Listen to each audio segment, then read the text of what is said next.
ప్రకాశం జిల్లా దర్శిలో ఆర్యవైశ్య ఆత్మీయ సమ్మేళనంలో ముఖ్య అతిథిగా జిల్లా పరిషత్ చైర్మన్ బూచపల్లి వెంకయ్యమ్మ, దర్శి వైసీపీ అభ్యర్థి శివప్రసాద్ రెడ్డిలు ఆర్యవైశ్య ప్రముఖులు పాల్గొన్నారు. ఈ సందర్భంగా వారికి ఘన స్వాగతం పలికారు. ముందుగా జ్యోతి ప్రజ్వలన చేశారు.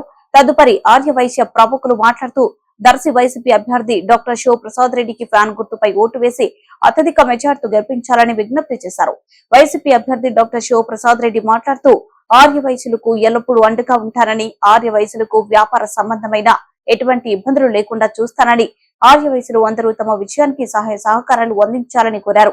తదుపరి బూచపల్లి కుటుంబ సభ్యులకు శాలువలు కప్పి గజమాలతో సత్కరించారు. ఈ కార్యక్రమంలో పలువురు ఆర్యవైశ్య ప్రముఖులు దర్శి నియోజకవర్గంలోని ఆర్యవైశ్యులు పాల్గొని విజయవంతం చేశారు.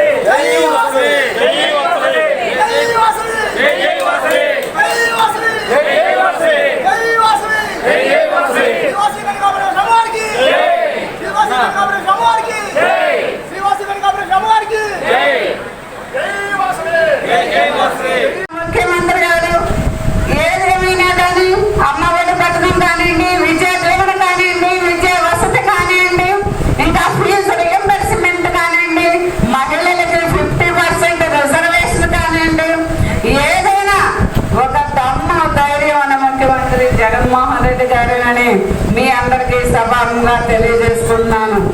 ఏదైనా బూచేపల్లి కుటుంబం ఒక్కటి గుర్తుంచుకోండి, ఎవరి మీద మాకు ద్వేషం లేదు. ఎవరిని కూడా ఏ పార్టీ వాళ్ళనైనా కూడా ఎవరిని ఇబ్బంది పెట్టమని కూడా మీ అందరినీ సభాముగా తెలియజేసుకుంటున్నాను. ఎప్పుడు మీ అందరితో కలిసిమెలిసి ఒక అన్నదమ్ములాగా శివప్రసాద్ రెడ్డి గారు ఉంటారు. ఎప్పుడు మీకు ప్రజాసేవలోనే ఉంటాడు.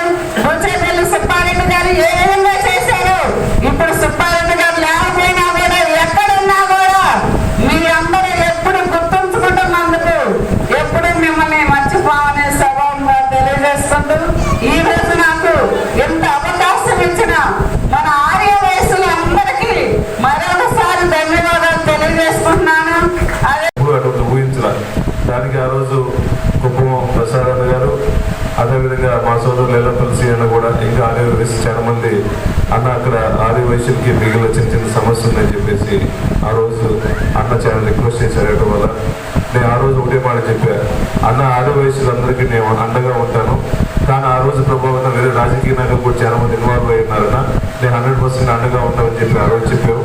నాకు ఇచ్చిన ఈ 30 రోజుల ఇన్ఛార్జిలో మొట్టమొదటిగా కుర్చేడు మండలంలో ఫస్ట్ టాస్క్ ఏం చేశారంటే ఆర్యవైశ్యులకు అండగా ఉన్నారని చెప్పేసి ఆ రోజు సాంబన్న అందరూ కూడా వచ్చి కూడా అడిగారు, పెద్దలందరూ వచ్చి అడిగారు. ఆ చాలా మంది కూడా అన్న కుర్చేడు మండలంలో మీరు ప్రోగ్రాం పెట్టుకోండి, ఆర్యవైశ్యులతో సమ్మేళనం పెట్టుకోండి అని చెప్పారు.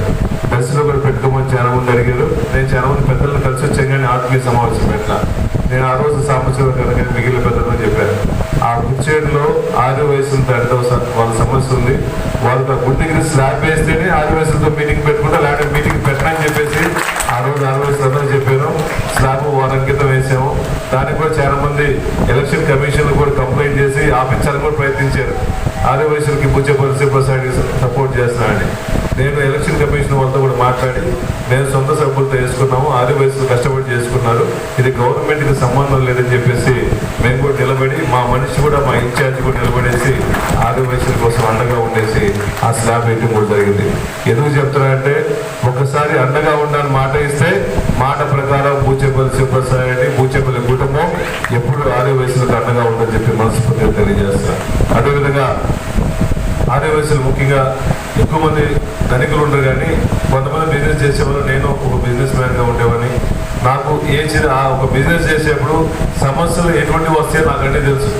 అదే సమస్యలు మీకు చాలా ఫేస్ అవుతూ ఉంటాయి.